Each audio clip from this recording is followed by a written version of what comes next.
Assalomu alaykum ertaksevar aziz bolajonlar. Bugun men sizlarga do'stlik sinovida chiniqar ertagini o'qib eshittiraman. Bir bor ekan, bir yo'q ekan. Bir kuni barg bilan kesak do'st bo'lishibdi.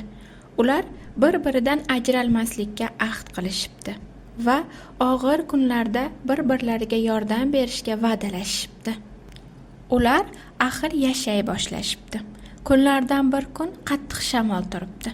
Shamolning g'uvillashidan qo'rqib ketgan barg kesakka nolish qilib yig'labdi. Shunda kesak: "Hech qo'rqmagin, men seni bu balodan qutqaraman", deb bargni pana qilib to'sibdi. Shamol qanchalik kuchli bo'lmasin, bargni uchirib keta olmabdi. Bu ahvolni ko'rgan shamolning achchig'i kelib, yomg'irni yuboribdi. Bu bilan u kesakdan o'ch olmoqchi bo'libdi. Lekin yomg'ir ham bularni qo'rqita olmabdi. Yomg'irning yog'ishini ko'rgan kesak bargga nolish qilibdi. O'zini yomg'irdan qutqarishini so'rabdi. Shunda barg bir sakrab kesakni pana qila boshlabdi.